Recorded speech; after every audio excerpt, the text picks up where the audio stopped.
Hi, hi everybody. We're back for chapter 2. The, the first chapter hasn't finished uploading into YouTube yet, so I'm not absolutely sure if it's going to work. However, I'm going to just gamble on the fact, I'm just going to gamble and that maybe it will work. Oh, something's not working here. I'm going to gamble that it will work. So I'm going to go ahead and do the second chapter in this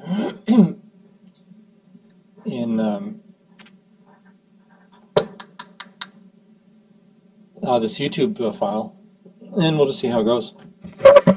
Anyways, if it doesn't work, I'll have to redo it and collaborate. But I'm just half betting that it's just taking a long time to upload because it's so big. That's my guess. Anyways, so off we go to chapter 2. So again, like chapter 1, chapter 2 is one of the basic chapters in the course. Deals with some basic economic concepts, and there's lots of stuff here that's all kind of assumed by economists. Okay, so the first thing we're going to look at is this so-called production possibilities curve, and then we're going to look at what the production possibilities curve is, and it's based on 4 assumptions, and then we're going to apply the production possibilities curve to explain 7 economic principles. So the first principle we're going to explain is the concept of scarcity, then the concept of trade-offs, then the concept of resource unemployment, then so-called productive efficiency, so-called allocative efficiency, opportunity cost, and economic growth. And then there's another application we're going to use the production possibilities curve to explain is the trade-off between capital goods and consumer goods. This is kind of a classical economic concept that kind of explains how economies can grow if people defer consumption to the future and they invest the resources in other productive capacity today. It's kind of an intuitive thing. Okay, and then we look at the concept of so-called comparative, or we look at the principle of comparative advantage. This concept of comparative advantage is, again, it's another fundamental economic principle. It's the basis of, it's the theoretical basis for economic or trade between countries. It's the theoretical basis for free trade between countries, that countries should specialize in the production of goods that they have a comparative advantage in. And if everybody does that, then the economic wealth of the society as a whole will be better off. And the principle can apply both at the individual level within a particular economy, but then it also can be applied between economies in the international realm. Okay, and then I forgot. I have 2 screens in my. I'm getting distracted by my second screen. They have the same content, but anyways. Okay, then the final little part looks at 3 different types of economic systems that we find, I'll say, in the world, or that economists find in the world. There's kind of 3 extremes. There's so-called pure capitalism, so-called pure capitalist system. The second is the so-called pure command system, and the third is the so-called mixed economy kind of system. These are theoretical possibilities. We really don't see any of these, any of the extremes in the world today. Today, most countries in the world, or most countries in the Western world, Canada, United States, England, Australia, Europe, and so on, they're mostly mixed economies. Pure commands, fewer and fewer of these around. There's still a few, like in North Korea, Cuba, used to be China, and used to be the former USSR, but not so much anymore. Used to be India, but not so much anymore. But anyways, and we'll kind of look at those. And then we're going to look at some features of the so-called pure capitalist system. Anyways, there's half a dozen of these things. We look at pure capitalism. I mean, our economy, Canada's economy, truly is a mixed economy, as are most of the economies in the world today. but there's some features of pure capitalism that we also find in mixed economic systems. But the pure capitalist kind of gives us a theoretical sort of purity of the concept. And I just remembered, I forgot to do something way back in chapter 1. I was going to give you a demonstration of how to calculate opportunity cost. There's an example in the book that I was going to walk through, and I completely forgot to do it. So my plan, maybe tomorrow, is I'll do a separate demonstration of an opportunity cost calculation, and then I'll post that separately in Moodle. anyways, I just forgot to do it because I was getting famished. Anyways, okay, so let's off we go to so-called PPC, otherwise known as the production possibilities curve. Oh my goodness, I should almost have something to block so I can't see my second screen. Anyways, okay, so again, remember this is a course in economics, and economists love to use models. Economists love to draw little pictures. They love to draw little diagrams. And one of their favorite little diagrams that we're going to start with here is the so-called production possibilities curve. So what the production possibilities curve imagines is we have two goods. We have good A and our product, two products, product A and product B. And we're going to take all of the resources in the economy and produce either only A or only B, or some combination of the two. And when we kind of chart that out, we get this curve, which we know is the production possibilities curve. So the production possibilities curve, the definition is simply different quantities of two products that an economy can produce using all of the resources within the economy. Now, of course, we mentioned before that economics uses lots of models, and models are simplifications of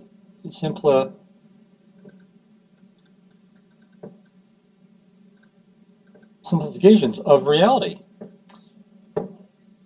And anyways, in our little economy here that we're looking at, notice we only have two products, product A and product B.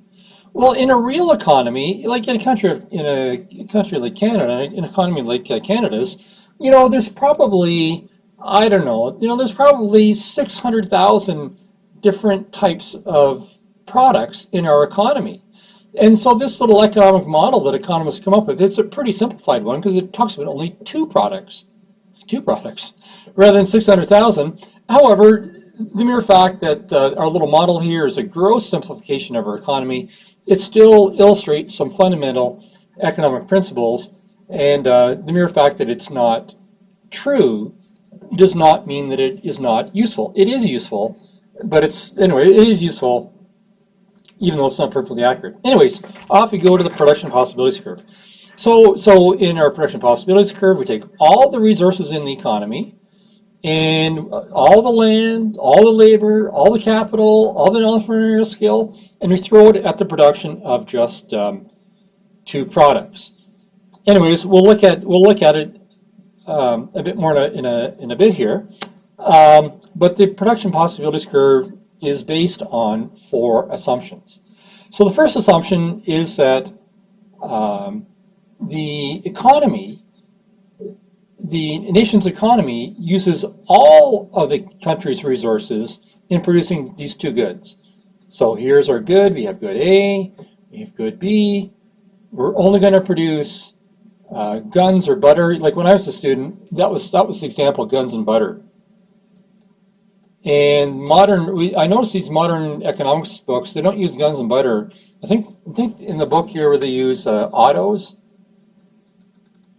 and newspapers or something like that. Newsprint. Of course, it's just as hypothetical example, guns and butter. I guess guns and butter came after the Second World War, where you could either devote your resources to waging war with your enemies, or you could produce some peaceful consumer good like food, which is what butter represents. Okay, so all of the nation's land, labor, capital, and entrepreneurial skill or technology, human capital, whatever, it only goes into the production of these two goods. And we end up at a point on the curve. This is a curve, right? That's a curve, right? It's not a straight line. Well, it's a curve. So we end up on the curve. Okay, so the second assumption is the volume of these two products, the volume of product A and the volume of product B. In other words, the same period of time applies to the production of product A and product B. So let's say we're using a 1 year period. When we're drawing our curve here, we're talking about how many guns can we produce in 365 days, and how many pounds of butter, kilograms of butter, could we produce in the same 365 days. So we have the same time period, which makes the two quantities comparable. If we had different time periods, of course, it would be a useless diagram. Okay, so what else do we assume?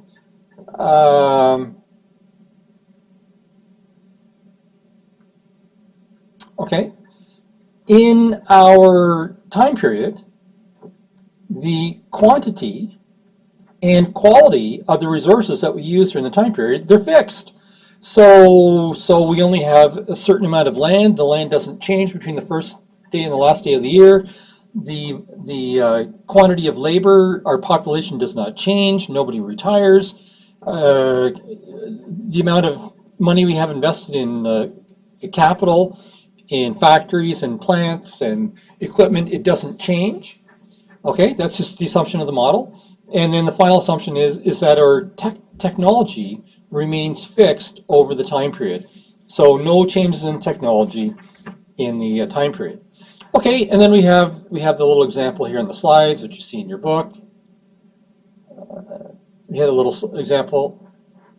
So here's our newsprint. We're only going to produce newsprint. We're only going to produce, so newsprint is millions of tons of newsprint per annum, or automobiles, millions of automobiles per year per annum.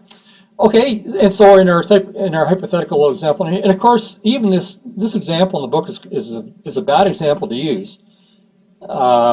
Anyways.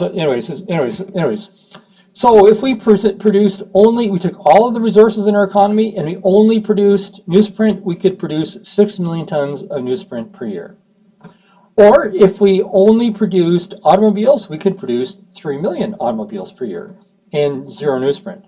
So of course, if we produce 6 million tons of newsprint, we produce zero automobiles. Or we can produce some combination of these. So if we produce 1 million tons of newsprint, we can produce 2.9 million tons of 2.9 million automobiles per year. Or if we chose to produce 2 million tons of newsprint per year, we could produce 2.7 million automobiles per year. Or if we produce 3 million tons of newsprint, we could produce 2.4 million automobiles per year, and so on. So what do we notice about this diagram? Well, one thing we notice is that the production possibilities curve is non-linear. So we have product A, we have product B, and it is not a straight line. It's not a straight line.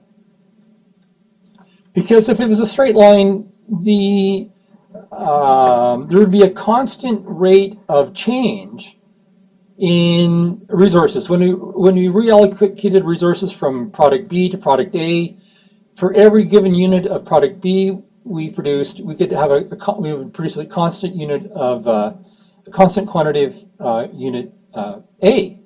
But the production possibilities curve is not linear. It's curvilinear. It's so-called curvilinear. It's a curve.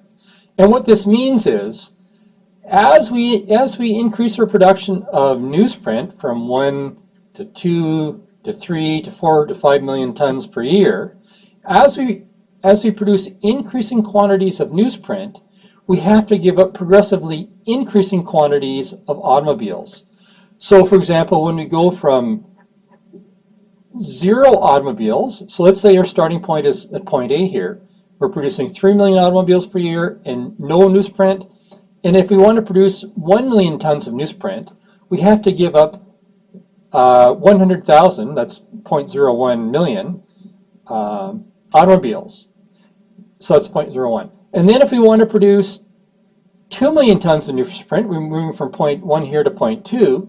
In order to produce that extra million tons of newsprint, we have to give up 200,000 automobiles. That's the difference between 2.9 and 2.7. And if we wanted to produce 3 million tons of newsprint instead, we're going to have to give up an even larger quantity of automobiles, and that's 300,000 automobiles. And if we wanted to move from 3 million tons of newsprint to 4 million, we'll have to go from 2.4 million automobiles down to only 2, so that's a difference of 0.400,000 automobiles.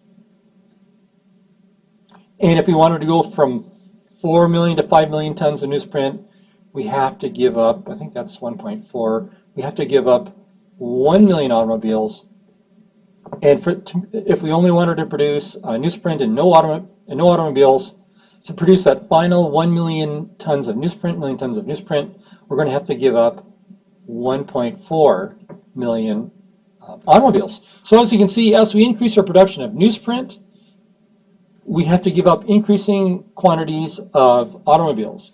And then the same thing works in reverse. As if we moved, and we'll demonstrate this in a minute with an example, but if we move from only producing newsprint to automobiles, as we produce more and more automobiles, we also have to give up progressively increasing amounts of newsprint. It's a reciprocal relationship.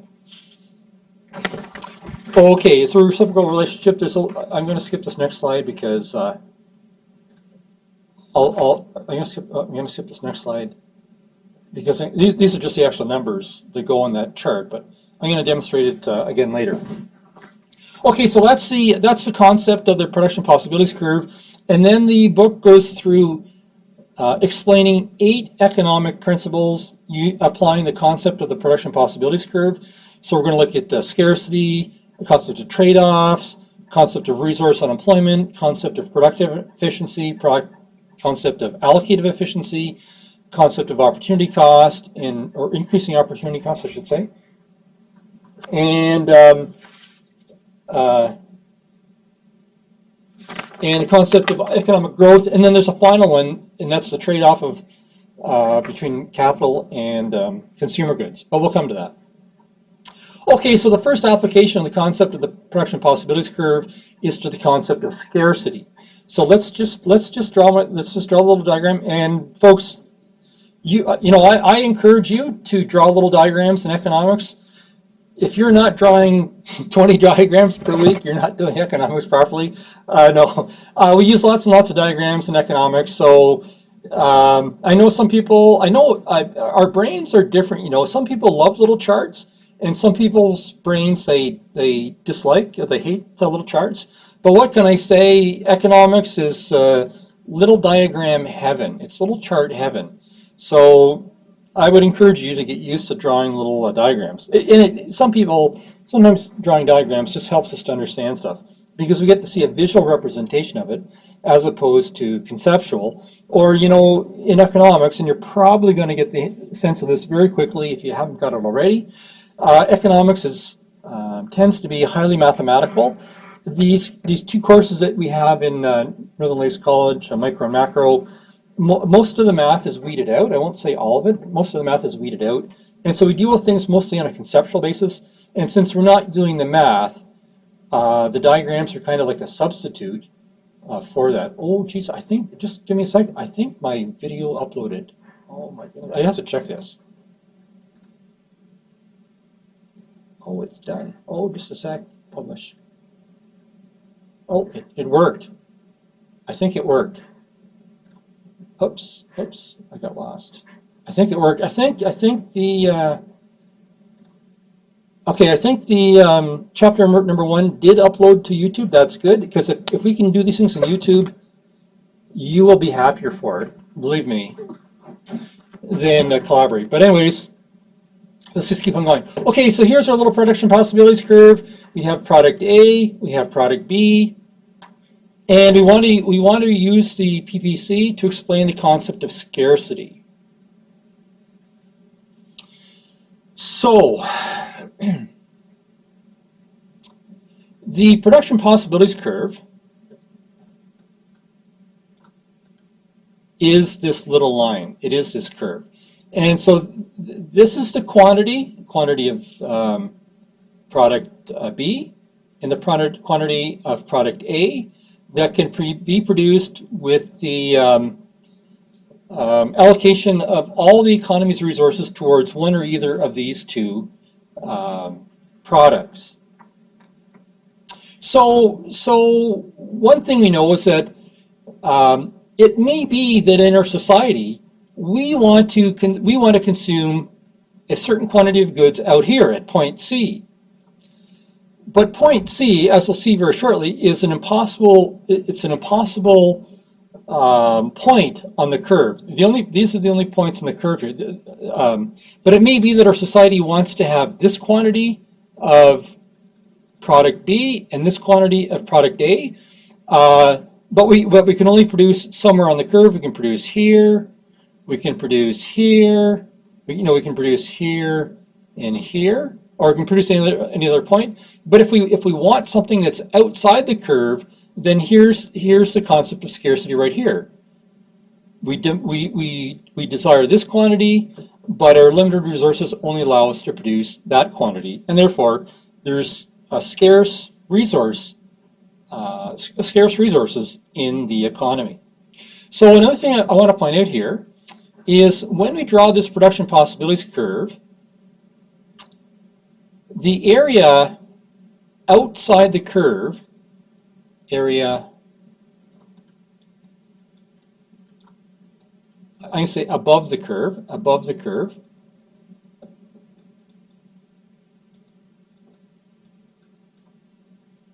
curve is physically impossible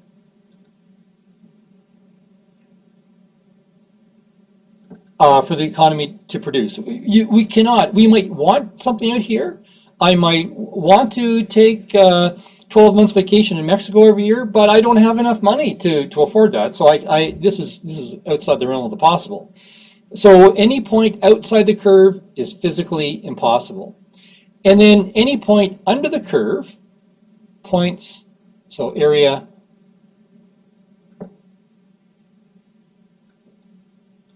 under or on the curve is physically possible.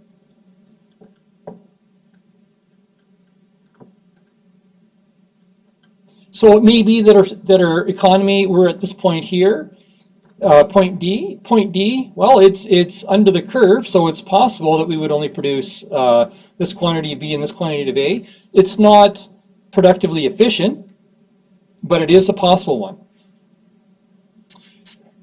So again, if we're producing at point D here, and our society actually wants to be at point E, then again, this kind of represents the concept of scarcity. We desire more than is actually getting produced. Okay, so let's just move on. So the second application of the concept of production possibility is to the concept of trade-offs. So we can see in a little diagram here, product A, product B, it's quantity of each, curve looks like so. So if we're initially at point point C here, and we want to get to point D, if we want to consume more of product B, we're going to have to reduce our consumption of A from here to here. So as we move along the curve, there's a trade-off. Getting more of product B means getting less of quantity A, or of course vice versa. If we want to consume more of A, then we're going to consume less of B. So there's a trade-off, and the diagram kind of illustrates that. Okay, so the concept So remember, we have in classical economics we have four factors of production. Factors of production, otherwise known as inputs, otherwise known as resources. So the concept of unemployment here, it applies to any resource. Land, labor, capital, entrepreneurial skill, technology, what have you. It applies to any and all of these. Now, it just so happens that in our actual economy, labor, human people, human time, is the most important factor, and we'll come to that in macroeconomics. And so normally, you know, in ordinary life, when we talk about unemployment, we're usually talking about unemployed labor. But when economists talk about unemployment, they actually mean, well, sometimes they mean the unemployment of labor, but at this section of the chapter, we're really talking about unemployed resources, and it could be any one of the any one, not just labor. So in our production possibilities curve, you know, here's product A, here's product B, quantity of each, that's a Q, quantity of each. If we happen to be at some point underneath the curve, so remember what we said, if we're producing on the PPC, if we're producing on the production possibilities curve, it means all of the economy's resources are involved, are utilized in the production of either A, B, or some combination of the two. And if we are at point C here, underneath the curve, that means that some of our resources are not being fully utilized. So if we want to say that the unemployment rate in Canada right now is, you know, 6.8%, well, you know, probably in the Canada's world, that means that Canada is currently at this point, because the true natural rate of unemployment in Canada is probably, you know, it's probably 5.9%, and we're at 6.8, so we're probably a little bit underneath our production possibilities curve, at least in theory. Anyways, that's how it works. Okay, so there's the concept of unemployed resources described by the production possibilities curve. Okay, so now we come to the concept of productive efficiency. So this is productive efficiency.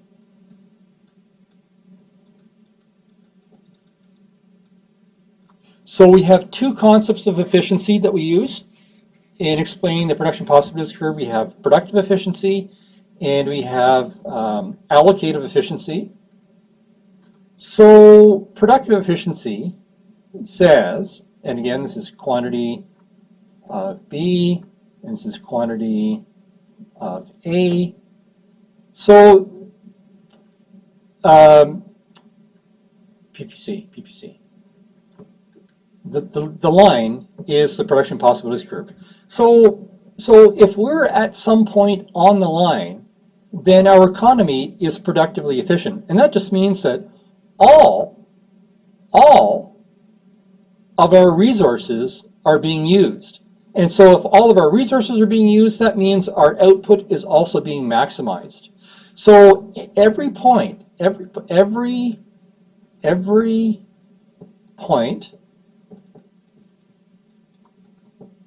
on the PPC is productively efficient. Productively efficient. We have zero resource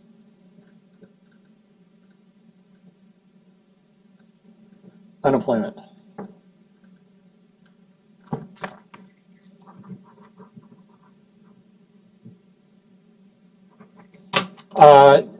So we're using all of our resources, so we're some point on the line. If we're at point D here, some of our resources are unemployed, and this is productively inefficient. If we're inside the curve, we're productively inefficient. Okay, so every point on the PPC is productively efficient. And now we come to the concept of allocative efficiency. So what allocative efficiency says is, so here's our curve.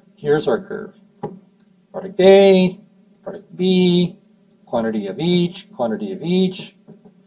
Here's our curve. Every point on the PPC is productively efficient, but there's only one point of allocative efficiency. There is only one point of allocative efficiency.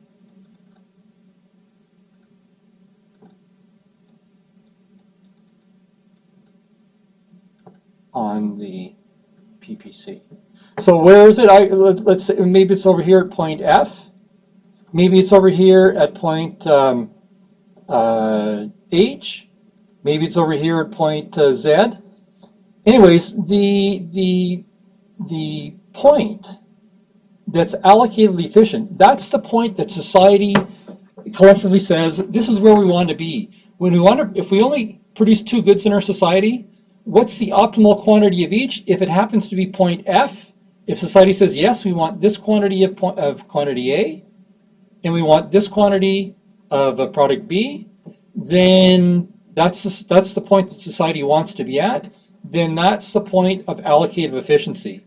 If society says, no, we really want to be over here, at point Z, we want to have just a little bit of A and a whole lot more of B, then point Z is the point of allocative efficiency. But there's only one point on the curve that can be allocatively efficient. So for point, if this is the point of allocative efficiency, these other points, it's true that they're productively efficient, but they're not allocatively efficient. That's what it means. Society's maxing out on its output, but just not the level of output that the society desires most. Okay, and that's exactly what's demonstrated in this little chart here. It's exactly what I just explained. All the points on the PPC are productively efficient. Point S, if we're under the curve, then we're at a point of productive inefficiency. All the points under the curve are physically possible. Every point above the curve, every point on the curve or underneath it are physically possible. Every point outside the curve is physically impossible. We don't have the right quantity of resources to get outside the curve, and so point R is unobtainable. And then one of these points along the PPC will be will be allocative efficient. We don't know which one it is, and I have to admit, in this course we really don't get into allocative efficiency. There is an explanation in one of the other appendices, but we skip it in this course. But what the heck?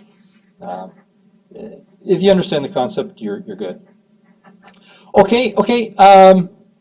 There's more theory on finding the point of allocative efficiency, but we just don't do it in this course. Okay, so we talked about the concept of opportunity cost. If we have a choice between several things, if we do one thing, we're not doing something else. And so that's also represented by the production possibilities curve, right? So we have product A, we have product B, curve goes like so. So if we are at this point, we have this much B, B1, A1. If society wants more of product B, wants to move to B2, that's okay. Society can move to B2, but what's the cost? The cost to getting to B2, the cost of moving there is less of product A. So we can see that as we move along the curve, the concept of opportunity cost is also illustrated. So, okay, so the next point here is another one of these important economic principles. So as I mentioned before, I'm just going to skip and then come back. So as I mentioned before, as we move, if this is our starting point, we're only producing automobiles in zero newsprint. For every additional unit of newsprint that we want to produce, we have to give up increasing quantities of automobiles. And we demonstrated that before. To move from 0.3 to 2.9, we give up 100,000 automobiles, so it's 0.1. To move from point B to point C, so if we want to produce 2 units of newsprint, we have to reduce our automobile output, and we go from 2.9 down to 2.7 automobiles, so that's we have to give up 200,000 automobiles. If we want to go from 2 million units of newsprint to 3 million units of newsprint, we have to reduce our output of automobiles from 2.7 down to 2.4, and that's giving us up, we're giving up 300,000 automobiles. And you can see we gave up 100,000, 200,000, 300,000, and then the next step is going to be down to, from there to there, that's going to be 400,000, and then we're going to give up, I think that's 1.4, that's 600,000, and so on. And then it works exactly the same in reverse. So I'm going to show you this, and you're going to have to just suffer through my bad handwriting. So I'm just going to show you that it works the same both ways. I just want to whoops. Oh, there we go. Okay, so let's go bigger. So newsprint to autos, and then we're going to go autos to newsprint. So these are these numbers. So here's newsprint. So we can produce 6 million tons or 0 automobiles, or we can produce a 5 or 1.4, or we can produce 4 and 2, or we can produce 3 and 2.4, or we can produce 2 and 2.7, or we can produce 1, 2.9, or we can produce 0 and or we can produce 3. So those are just the points on the curve. And so if you take the difference between these two, that's 1.4, that's 0.6, 0.4, 0.3, 0.2, and the final one is 0.1. So you can see, as we increase our production of automobiles, this is change in A. As we, or it works in reverse, as we increase our production of newspapers from 0 to 1, from 1 to 2, to 2 to 3, we have to give up increasing quantities of automobiles. So first we're producing no newsprint and 3 million autos. If we want to produce 1 million tons of newsprint, we can only produce 2.9 million tons of auto, or 2.9 million autos, so we give 100,000 automobiles. If we want to produce 2 million tons of newsprint, we have to give up 200,000 automobiles, so we go from 2.9 to 2.7. If instead we want to produce 3 million autos, we have to give up 300,000 autos, so we move from 2.7 to 3.4. From 3 to 4, we give up 400,000. If you move from 4 to 5, we give up 600,000. If we move from 5 million tons of newsprint to 6 million, we have to give up all the remaining autos. We have to give up 400,000, or sorry, 1.4 million. So that's the incremental difference. And so we have an increasing opportunity cost as we move from production of 0 tons of newsprint and 3 million autos to 6 million tons of newsprint and 0 autos. And the same thing works exactly in reverse. We can produce either 3 million, so we can either produce 3 million autos and 0 tons of newsprint, or we can produce 2 million autos and 4 million tons of newsprint, or we can produce 0 automobiles or 6 million tons of newsprint. And here's the difference. There's a difference of 4. Here's a difference of 2. So as we give up the production, as we increase our production of newsprint, this is delta. This is delta newsprint. Sorry. As we increase our production of automobiles from 0 to 2, we give up 2 million tons of newsprint, and as we move from 2 million autos to 3 million, we have to give up 4 million tons of newsprint. So there's an increasing opportunity cost as we move along the production possibility curves. So the point is, the increasing opportunity cost moves in both directions along the curve. Like it's a symmetrical curve in that respect. It's a symmetrical curve. Okay, it's a symmetrical curve. Anyways, it's kind of an important point. It's an important aspect of the production possibilities curve, so you want to get it kind of through your head because it's just the way it works. And we'll come back to that. I'll come back to that again in a bit here. The principle. I'll come back to the principle again in a bit. Actually, I'm going to move backwards. Sorry, I'm going to move backwards. Just a sec. Okay, so this concept that as we move along the production possibilities curve from this many units of B to A, to get more units of A, we have to give increasing quantities of B, or if we move in the opposite direction, if we want to have more B, we have to give up increasing quantities of A. It's called the law of increasing relative costs. So this is a fundamental economic principle, and this is chapter 2. This is chapter 2, and this is the wording that gets used in chapter 2. It's called the law of increasing relative costs, chapter 2. But when we come to chapter 8, we're going to see the same concept, but it has 2 different names. But the math is exactly the same.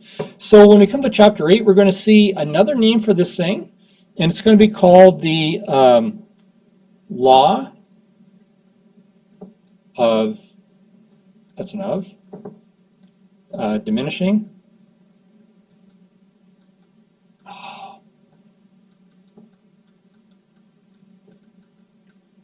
law of diminishing marginal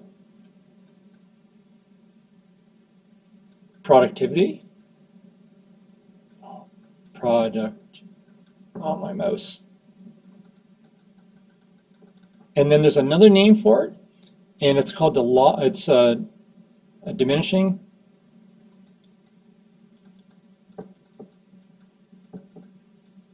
marginal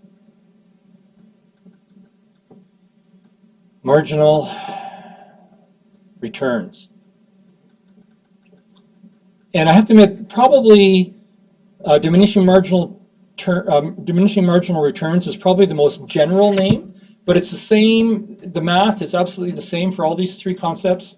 And really, it just means, and we'll come back to this more and more in the course, but it's good to kind of get a heads up about it now. But what it means is, if you're producing some good and you apply more and more, greater and greater quantities of one particular resource, production will increase, but it does so at a decreasing rate. It increases at a decreasing rate, and then at a point it'll start coming down. Anyways, so that concept of diminishing marginal returns applies to the production possibilities curve. As we produce greater and greater quantities of product B, we have to give up increasing units of quantity A, product A, or if we want to produce increasing quantities of product A, we have to give up increasing units of quantity B. It's a reciprocal relationship, and it's based on this diminishing marginal returns. Fundamental economic principle, fundamental. So we'll come back to it later on. Okay, so let's just, there's one other thing I was going to mention here. Okay, so the other thing I was going to mention, so what I'm going to mention is the more specialized the, actually, let me just move on here. Okay, so, the production possibilities curve, it's an economic model, and it's a simplification of our economy. It's an obvious simplification because we know that when we actually produce real stuff, we use different kinds of raw materials. In our little example here, we're producing automobiles in newsprint. Well, you know as well as I do, if you're going to produce newsprint, you need wood. Well, you need cellulose. And if you're going to produce automobiles, well, you're going to need metal. You're going to need glass. You're going to need plastic. You're going to need rubber. You don't use any rubber when you produce newsprint. You don't use any glass when you produce newsprint. Maybe you do in producing the equipment, but not in the actual output, not in the actual finished product itself. And so this idea that we can use all of our resources into the production of just two goods, it's a hypothetical extreme. It's just not physically possible. It's not just real. It's not real. Anyways, there's a final point here is that the more specialized the resource is, then the greater the curve to the production possibilities curve. If you have a resource that can be used in many, many different products, then the curve is not going to be wowed as much. But if you have a resource that's very specialized, the curve is going to have a greater bow to it than a more versatile resource. Anyways, that was my point. Okay, so let's just move on to the final little part here. Final little point. Okay, so we can explain economic growth using the production possibilities curve. So here we have automobiles. This is our quantity of automobiles per year. On the y-axis, quantity of newsprint per year. On the x-axis. So let's say, so remember the original assumption behind the production possibilities curve is that our quantity and quality of resources is fixed in the short term. Q in quality, Q resources is fixed in the short term. So what happens if we look at the long term? Instead of just looking at a 12-month period, what if we looked at a 5-year period? Well, if we looked at a 5-year period, then maybe our labor can increase. Our labor can increase. Why? Because we have a population increase. People have children. We have immigrants coming in, and so if our labor increases, our production possibilities curve is going to shift out. Or if our capital increases, over a 5-year period, we're going to build more buildings. We're going to buy more productive equipment, and our capital goes up. Well, if our capital goes up, if our quantity of resources goes up, then the production possibilities curve shifts out. So at T1, we can only consume this quantity of B, this quantity of B, and this quantity of A. And at time 2, if we want to consume the same quantity of B, we can consume more of A because our resource supply is increased. Or we can consume more of both, right? We can initially here, then we're here, then we're here. Anyway, so we can represent the concept of economic growth through the production possibilities curve as well. Okay, so the next little application of the production possibilities curve is a trade-off between capital goods and consumer goods. So when our economy is producing stuff, we can produce either stuff that we can produce either consumer goods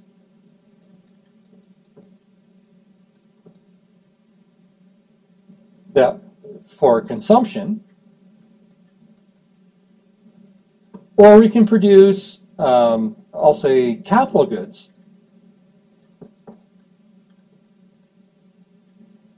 for production purposes. So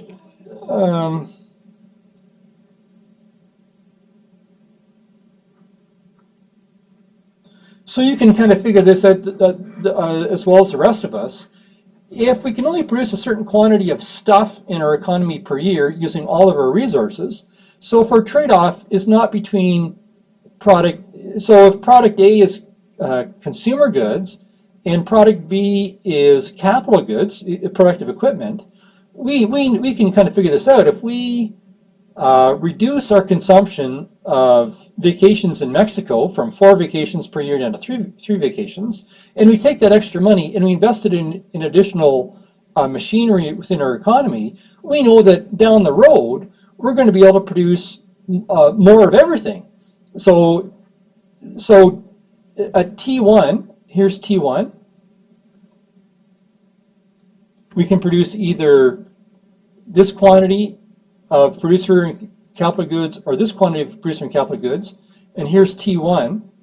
But at T2, if this corresponds to point A over here, and this one corresponds to point C. If we defer consumption of consumer goods and instead invest in capital goods, tomorrow we're going to have more capital goods in our economy. Remember, capital is a resource, and as our resources in our economy expand, the production possibilities curve also expands outwards. So we can show this concept of deferring consumption for the purpose of investment, resulting in higher consumption of consumer goods, because recreation and food, these are both consumer goods. We can have higher levels of consumer good consumption down the road. Okay, so I think that's actually an intuitive thing, and economists just came up with some diagrams to explain it. Okay, so the next little section deals with the concept of comparative advantage. And again, this is a fundamental economic concept, comparative advantage.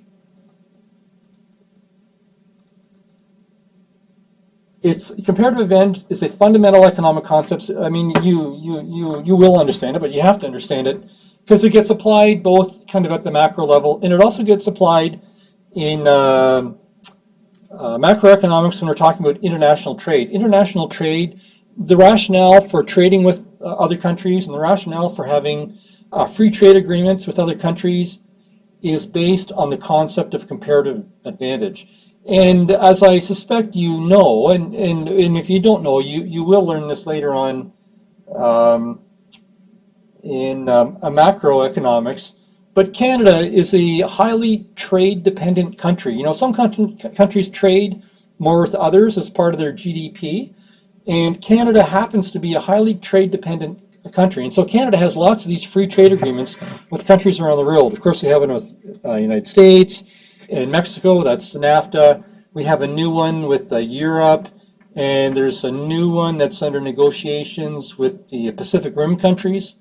But anyways, Canada likes to be involved in these free trade agreements because we're a trading country. We really are. And so, anyways, okay, so what economics says is that individuals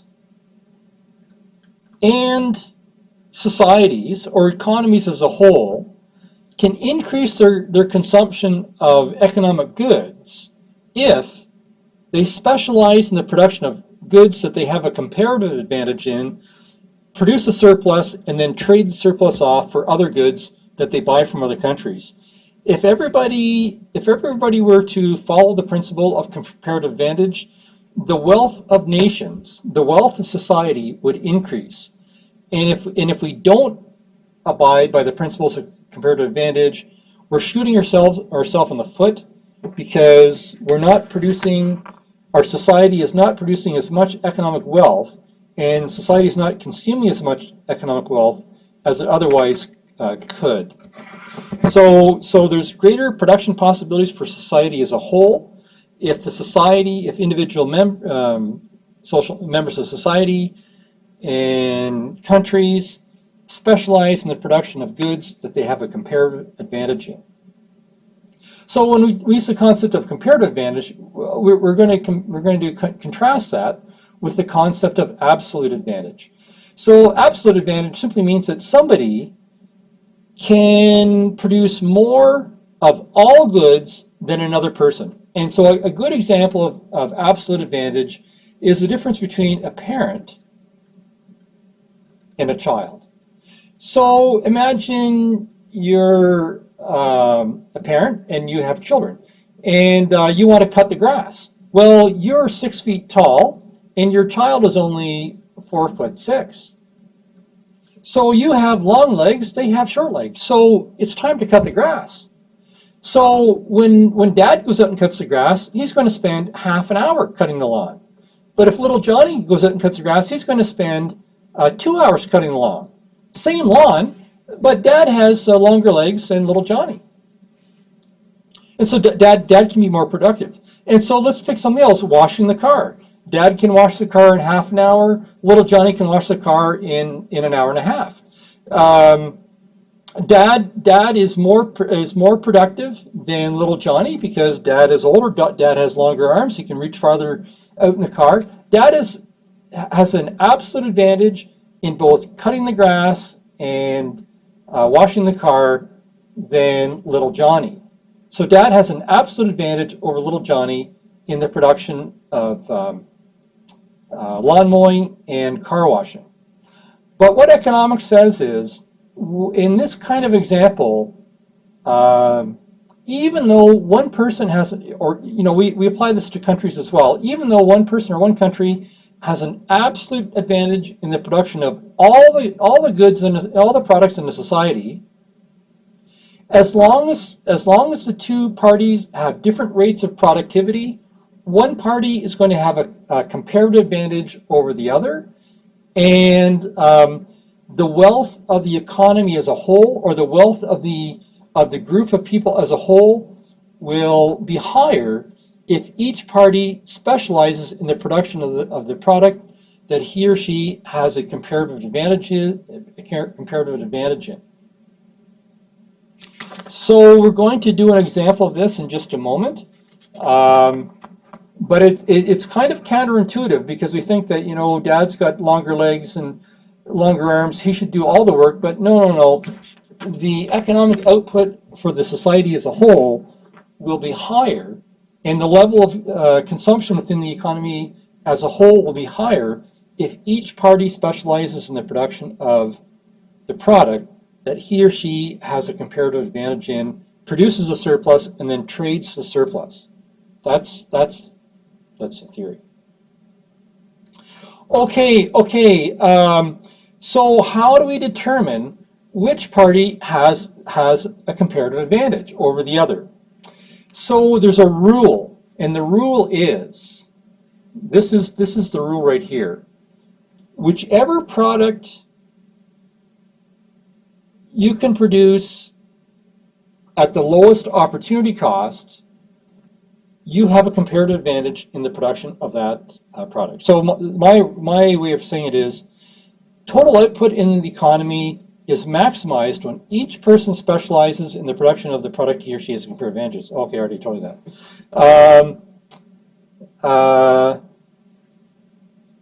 So a person has a comparative advantage in producing X. I'm going to try to write this. A party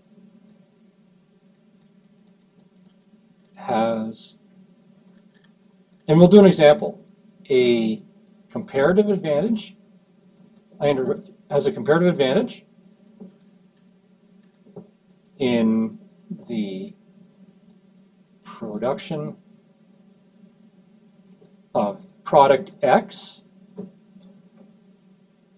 if that party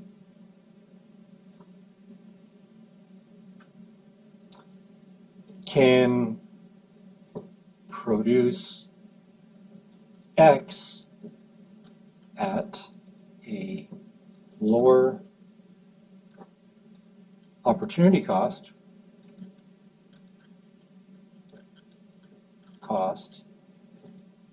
than another person. That's the rule. The person who has the lowest opportunity cost for producing a particular product will have a comparative advantage in the production of that product, and then the other person will have the comparative advantage in the production of the other product. And if each person produces the product that he or she has a comparative advantage in, the wealth of nations or the economic output for the society as a whole will be higher than, and the standard of living for the society will be higher than if than if they don't follow this principle. Okay, so we're going to do a quick little example. I know there's an example in the book on page 40. It gives an example of a lawyer and a secretary. So let me just see if I can do this here. Oops. And try to do a quick little example. Okay, so, and I'm going to show you how to do this so that you will get the right answer first time every time. Okay, so we have our example here. We have output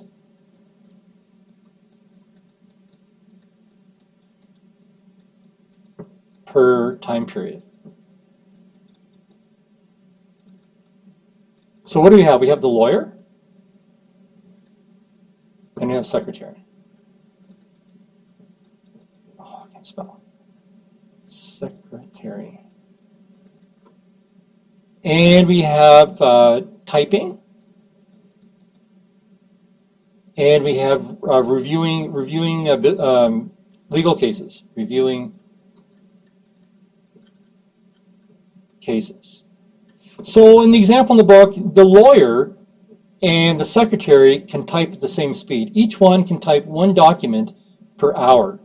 But when it comes time to reviewing cases, legal cases, the lawyer is twice as efficient as the secretary.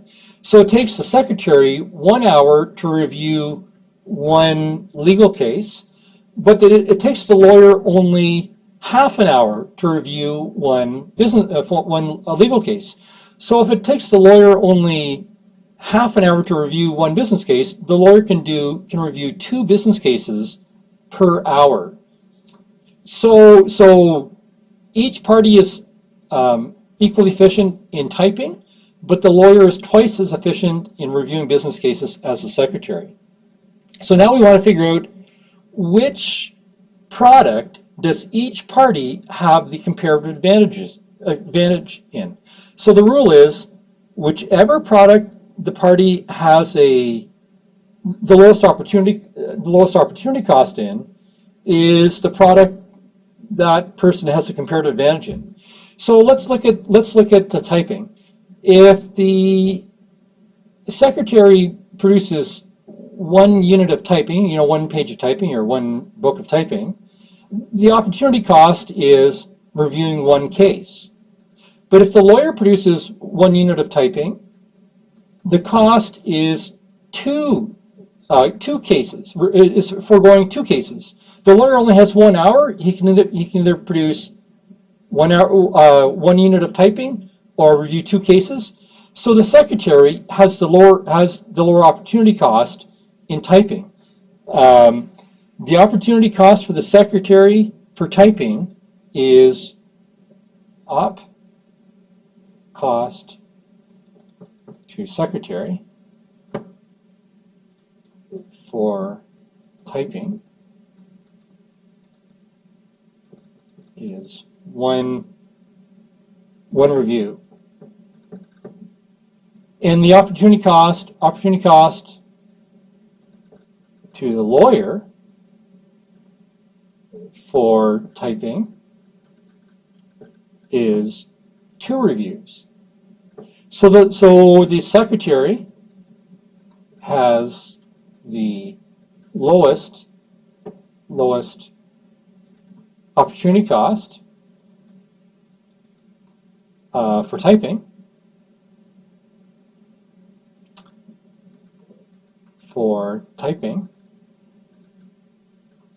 Therefore, secretary has a comparative advantage in typing. So then we can do the whole thing in reverse. Let's look at reviewing cases. So the secretary, if she reviews 1 case, what's her opportunity cost? Well, she's foregoing 1 unit of typing. Whereas the lawyer, so it's easier to compare these things when they have the same scale. So when we come to the lawyer here, we're going to reduce this to a 1. And if we reduce this to a 1, he's twice as productive in reviewing cases than typing. So the ratio is going to be the same, 2 to 1. 1 to a half is still 2 to 1. So the opportunity cost,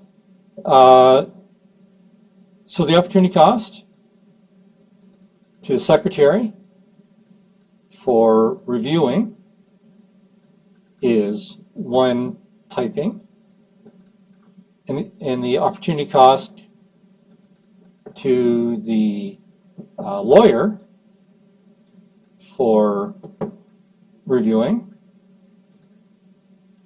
is 1/2 typing. So if a lawyer reviews a case, he's giving up typing half a page, whereas if the secretary reviews a case, she gives up 1 page. So the lawyer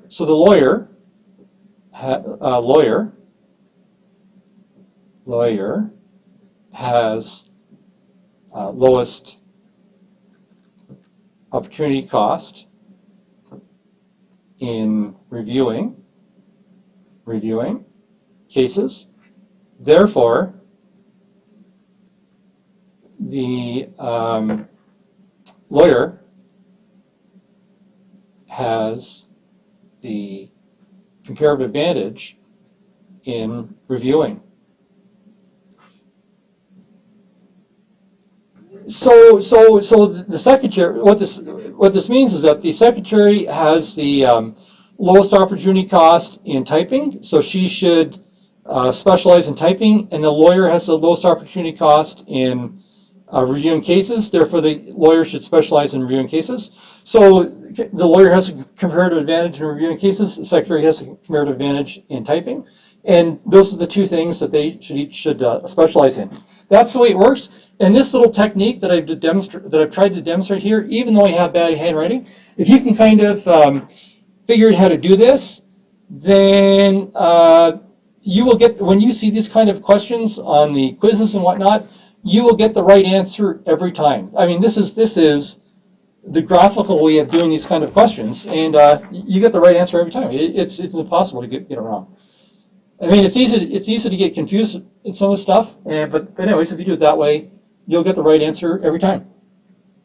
Okay. So as I mentioned before, the theory of comparative advantage, we can use it for looking at individual people. Why should somebody specialize in becoming a plumber versus a truck driver versus a teacher versus a doctor versus a lawyer? Why should people specialize in different occupations? Well, it's kind of based on this theory of comparative advantage.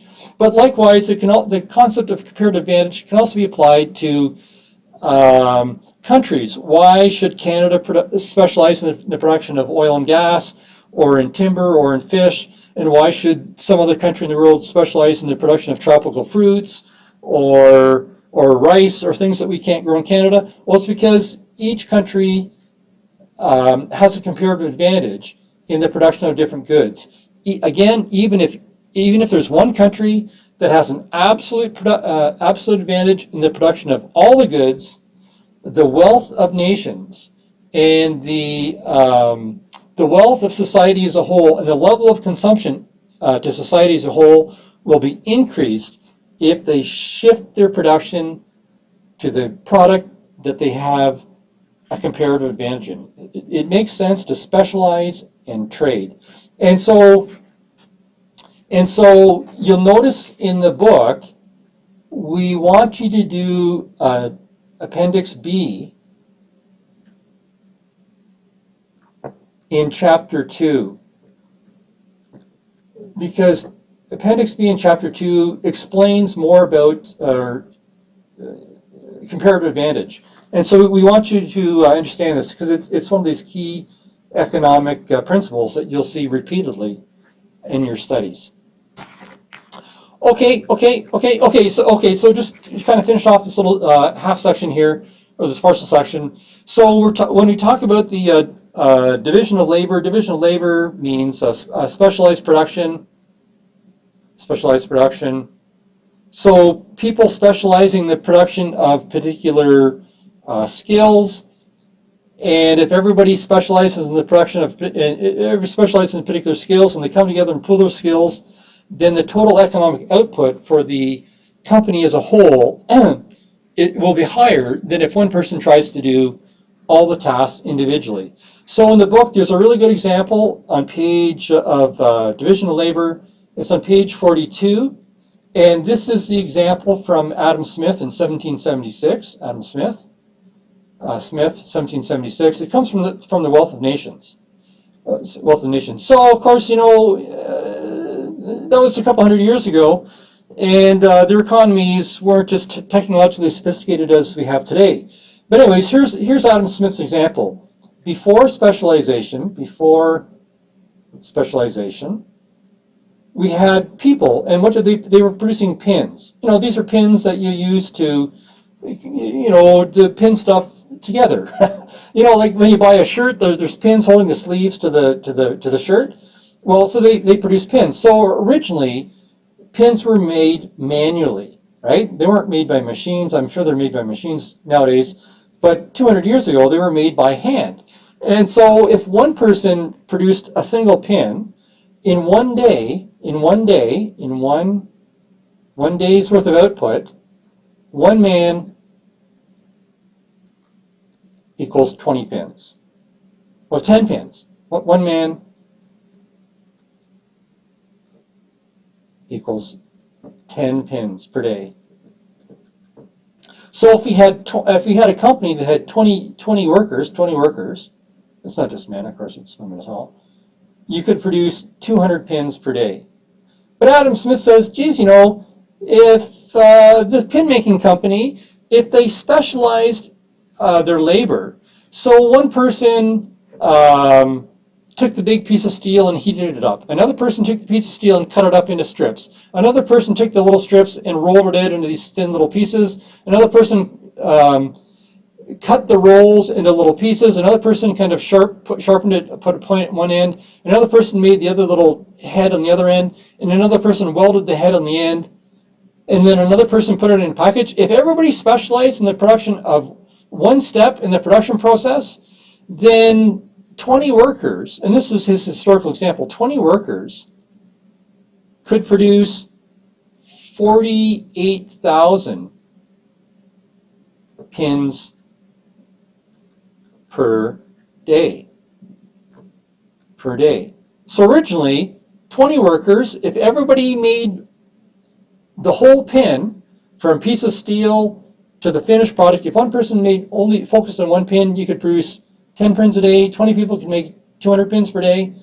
But if everybody specialized in a different skill, and then they combined all their skills together, then those same 20 workers could produce 48,000 pins per day. So this is an actual example from Adam Smith. And so we kind of get the concept that if we specialize in our labor, then the wealth of the economy can increase. And so we're going to produce more pins than we could possibly consume. But what we do is these people specialize in the production of pins, then they get a surplus of pins, and then they trade those pins for food, for vehicles, for school tuition, and so on. So you specialize in one thing, produce a surplus, trade, and your standard of living will be higher than if you try to produce all the goods, all the products that you try to consume. Okay, so the final little section of chapter 2 here deals with these different economic systems that we find, that economists find in the world. Again, these are sort of theoretical extremes, and so we have these three theoretical extremes. We have so-called capitalism. We have so-called communism, and we have so-called socialism. Like, these are kind of the old-fashioned terms, and nowadays And the way the authors kind of describe this, they call the first one the pure capitalist system, economic system. And then they call it, instead of communism, they call it the pure command economy. And then instead of socialism, they call it mixed economy. I mean, these are economic terms, right? Pure capitalism, pure command, mixed.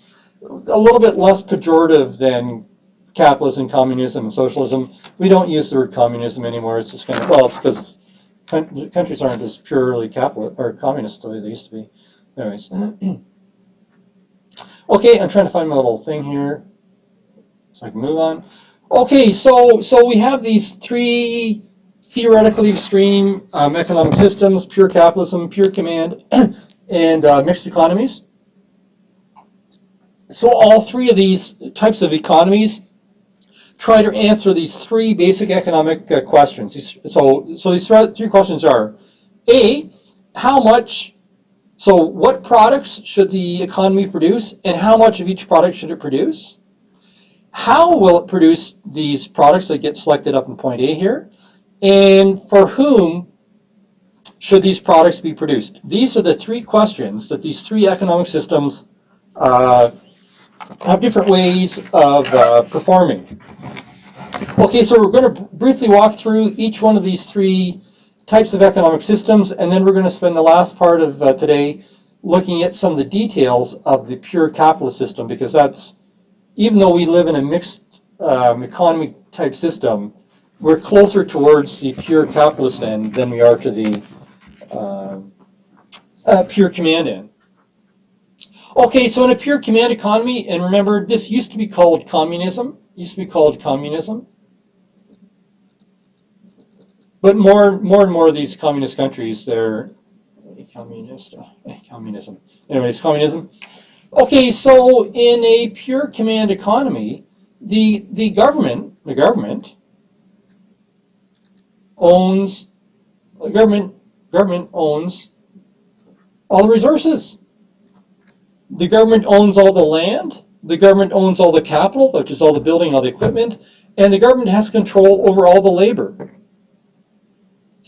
And so in that kind of economy, the government comes up with plans on how the economy should run. So the government comes up with these so-called 5-year plans. This is kind of a funny thing, but anyways, they come up with these 5-year plans saying, okay, year 1, you're going to produce X number of pounds of potatoes. In year 2, you're going to produce Y pounds of potatoes. In year 3, you're going to produce Z pounds of potatoes. Year 4, year 5, and so on. And they have these plans for all the different types of products in the economy.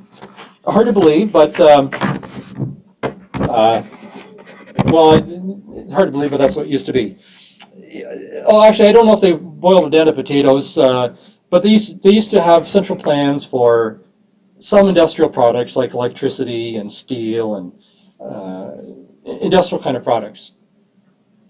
Okay, and they used to be through these so-called 5-year plans. Why 5? I don't know. I guess it's easy to count. Why not 6? Why not 4? Why not 3? I don't know why they settled on 5. Okay, and then we have a so-called pure economy, or a pure capitalist economy. So in a pure capitalist economy, households own all the resources. Households own all the land. Households own all the capital. Households control all the labor. Households control all the risk-taking. And the households and the productive firms, they interact with one another to answer, to address the basic questions. How much of each kind of product should be produced, how it's going to be produced, and who's going to reap the benefits. It's the households which own the resources, and the businesses or the firms that own the productive resources that kind of make those decisions via the market. And we'll come to that in a bit here. But anyways, they do it through market, so-called market forces. And when you use that word market forces, In Adam Smith's terminology, Adam Smith called this the invisible hand. Invisible hand in resource allocation. But it means, nowadays we call it market forces. Okay, and then the third type of economy, we have so-called mixed economy. So, where's my little thing here? Oh, frick, I gotta do something about this. In a mixed economy, some of the resources are owned by the private sector, and some of the resources are owned by the government sector. And so the decisions within the economy kind of get made by a mixture of both government and the private sector. So, so we mentioned before that Canada really is a mixed economy. And although most of our economy is governed by the private sector, there are certain areas of the economy that are government owned today. And of course, if this were a live class, I would ask you for some examples of this, but it's not a live class, so you can't give me any. So, for example, in Canada, the ports for ships on the ocean are owned by the government of Canada. Likewise, airports they might not be owned by the federal government, they might be owned by municipal governments, but again, they're effectively government owned. Canada Post is government owned. In Alberta here, you have one of the banks called ATB, Alberta Treasury Branches. That's owned by the province of Alberta. That's government owned. Certainly in most of the country, not all, but in most of the country, highways are owned by the government. There are some toll roads. There are some toll roads in Canada that are privately owned, but anyways. And certainly in Canada, most hospitals are government owned. It's different down in the States, but in Canada, most of the hospitals are government owned. And again, in Canada, for the most part, the education system, elementary school, high school, colleges and universities are owned by the government. Not all of them are. There are some private colleges. There are some private schools for high school and whatnot. And certainly down in the States, there's lots more private schools. But for the most part, the education system is government owned. Okay, so the last little section of chapter 2 here looks at 6 additional features of capitalism, and these 6 features are the preponderance of private ownership of resources, the role of self-interest in decision making, the role of consumers' so-called sovereignty, the role of markets and prices in economic decision making, the role of competition in economic decision making, and then finally the limited role of government in the economy. So really we're a mixed economy type of economy, but even in pure capitalism, there tends to be some role for government, and we'll get to that in a bit here. Okay, and of course we focus we focus on pure capitalism because our economy in Canada, we're closer to the pure capitalist model than we are to the pure command model. Okay, so in primary feature of capitalism is, number 1 feature is private ownership of resources. And in the book, on page 44, that's chapter 2, page 44, there's a little diagram down in the bottom left-hand corner, or the bottom of the page, showing these flow of resources and returns in an economy. And so in that little model on page 44 at the bottom, you'll notice that we have households on the right-hand side and we have firms or businesses on the left-hand side. And so the households own all the resources, and so they sell the land, labor, and capital entrepreneurship. They sell that.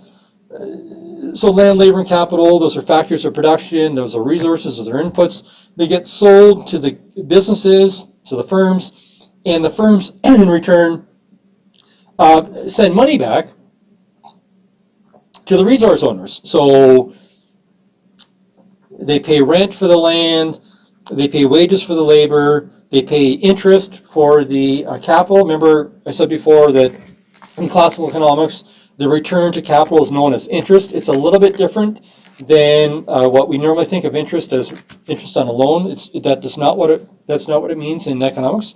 Anyways, and then the return to entrepreneurialism is profit. And then we have the same two agents, the households and the firms. So the firms, they produce products, they produce goods and services that get sold to the households, and the households in return spend their money on the products to the companies, to the firms that produce the products. So the expenditures of the consumers is mathematically equal to the revenues of the businesses. So that little diagram on the page, at the bottom of page 44, I mean, it's kind of a simplified version of, it's a model of the macroeconomy. And next term in macroeconomics, that course is almost exclusively focused on understanding that little diagram on the bottom of page 44. There's many other additional features to the model. This is a very simplified version of the macroeconomy, but we're going to look at that in macroeconomics next term. So in capitalism, we have private ownership of the resources. So that's on the right-hand side. We have these households. They control the land, labor, capital in entrepreneurialism. They sell it, and then they get paid for it, and then they take the money and they buy the products that get produced by the businesses in return. Okay, so a second primary feature of capitalism is the role of self-interest in decision making. So the primary motive behind economic activity in capitalism is the self-interest of the parties. So we have households that own the resources. They sell their resources to the highest bidder, to the companies who's willing to pay the most. And companies, likewise, pursue their self-interest, so they want to maximize their profits, so they try to pay the lowest price for those resources. And likewise, when the firms go to sell their products, they try to sell the products at the highest price so they can maximize their profits. And households try to pay the lowest price because they're trying to save their money, so they try to pay the lowest price.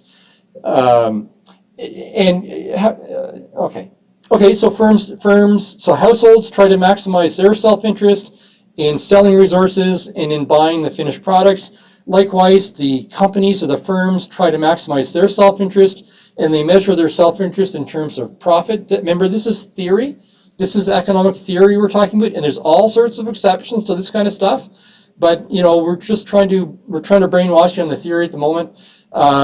So in theory, firms try to maximize their profits by paying as little as possible for their resources and obtaining as much as possible for the products they produce. And businesses try to maximize their profit by being productively efficient. They want to use most productive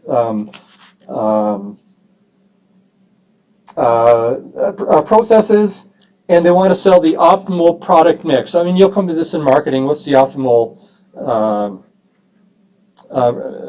mix of products that companies should sell? Anyways, we'll come back to this in later courses. Okay, so the third defining feature of capitalism is the role of so-called consumer sovereignty. So remember, the primary consuming agent in the economy is the so-called household. So that household equals the consumer. So consumers,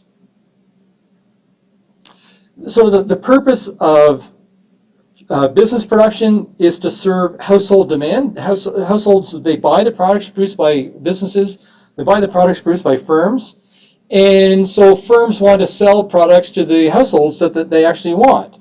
So ultimately, the demand by consumers, the demand by households, determines what products companies produce and in what quantity. It ultimately boils down to what households want, what the members of the household want to consume and want to buy. They kind of effectively dictate what products get produced and in what quantity in capitalism, which is different than in the pure command economies, where the central planning agency tells people how much is going to get produced and how much they're going to consume.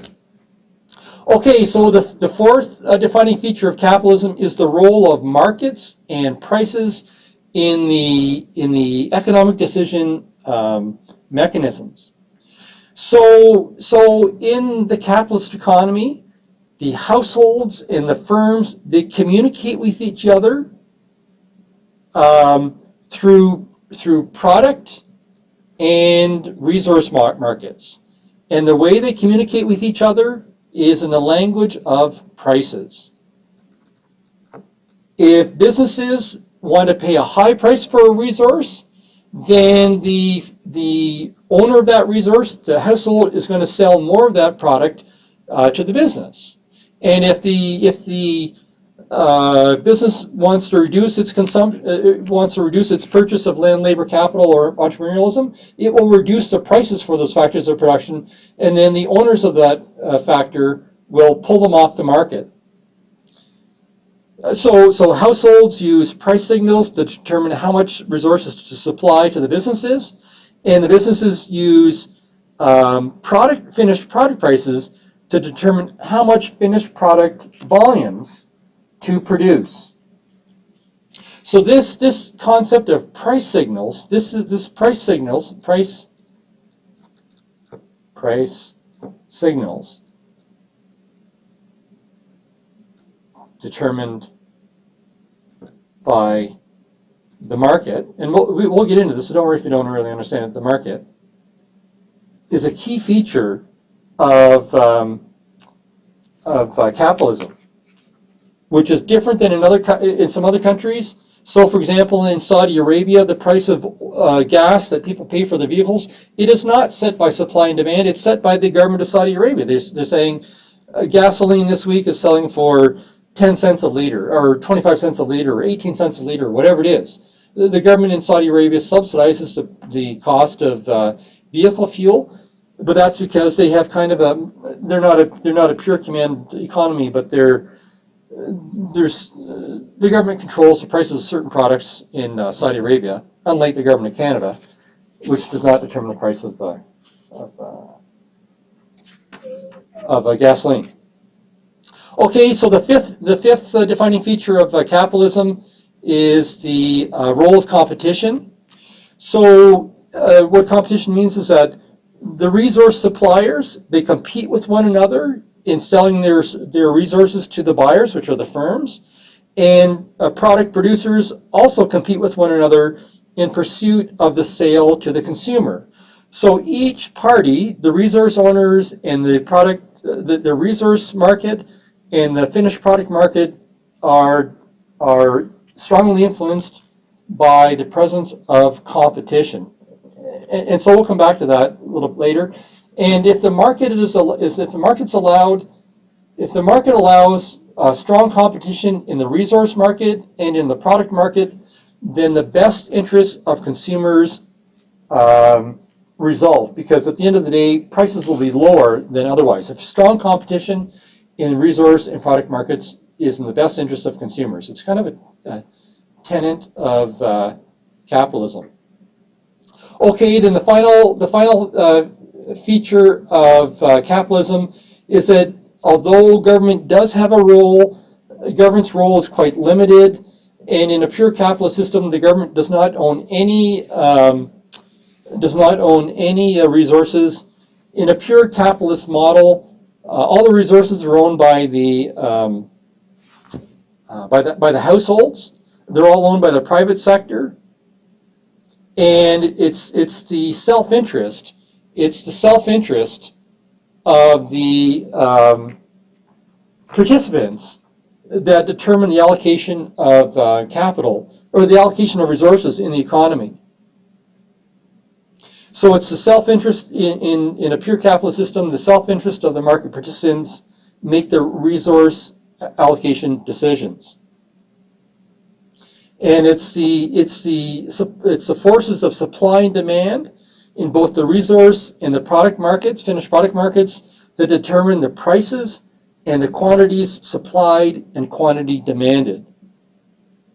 And so in capitalism, it's the market forces that determines the how resources get allocated and determines what the price is. And that kind of economy, it's kind of a it's also known as a laissez-faire economy, which it's translated for French, and I have to admit I don't even know what the translation is. I don't speak French, but I think it means let the market decide, let the government have a minimal role. And so in capitalist economies, the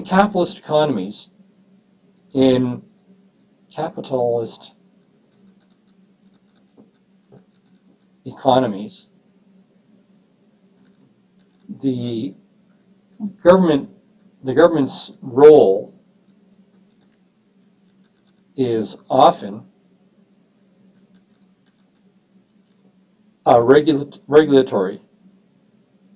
So the government, in a capitalist economy, the government doesn't actually own resources and it doesn't actually produce anything, but it will still regulate production. So, for example, the government will specify safety standards. It'll specify pollution standards. It'll specify prohibited marketing practices, and it will try to ensure that there's a strong level of competition in the resource, in the finished product markets.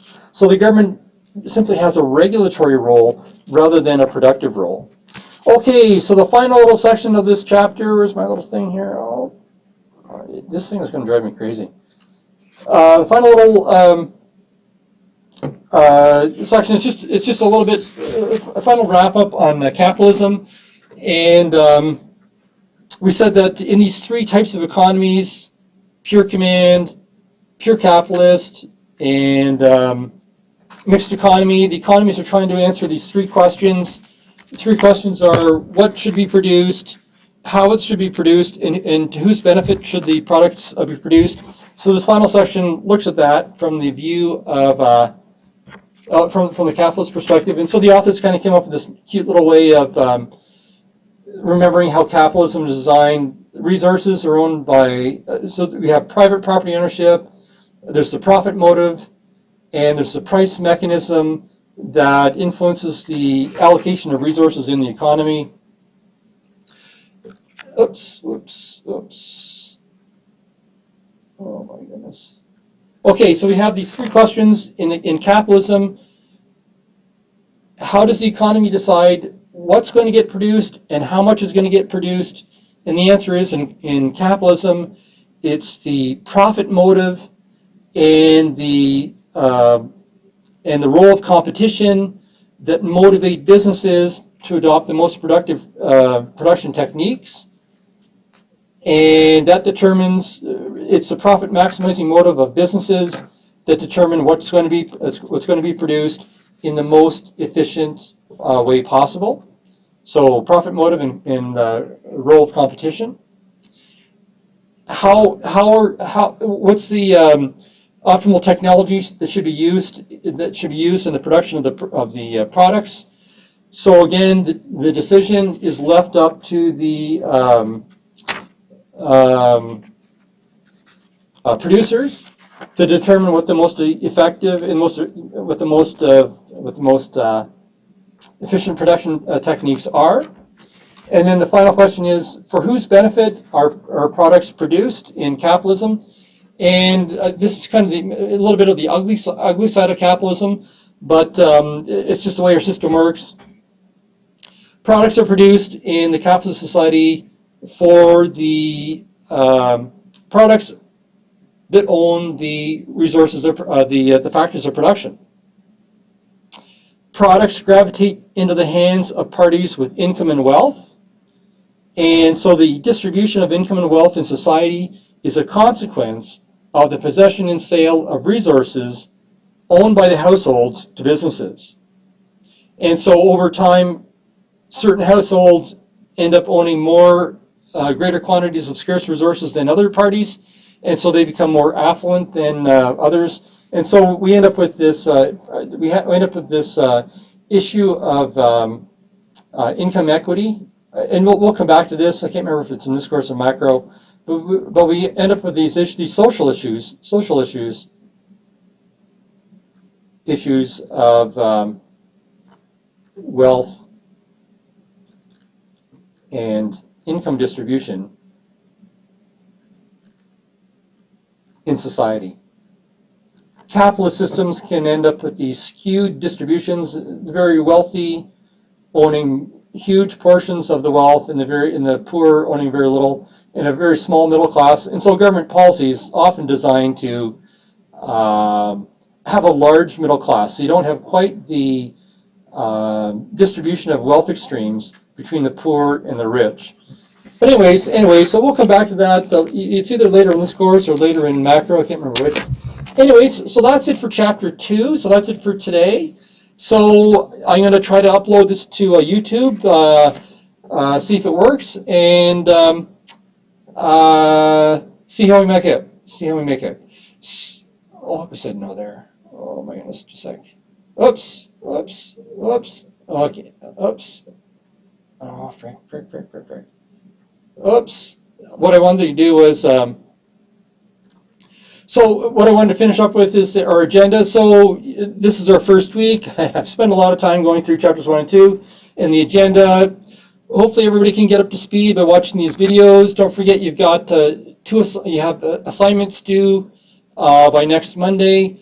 You have to do these quiz me's, these chapter questions and the quiz me's in the publisher's website. I have to fix the section dealing with the quizzes, but I'll try to do that early in the week. If you have any questions, either type them into the forum section in Moodle or send me an email, and we'll try to address your questions. And don't be surprised, folks. You know, it's early in the term.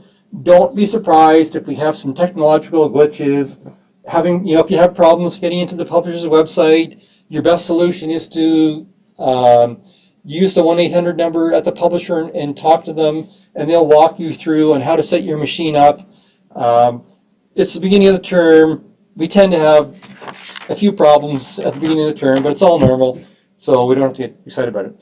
Okay, so that's it for today. That's it for this week. Talk to you again next week, and of course, if you have any questions, email me. Emailing me is the best. Okay, talk to you later, and see you next week.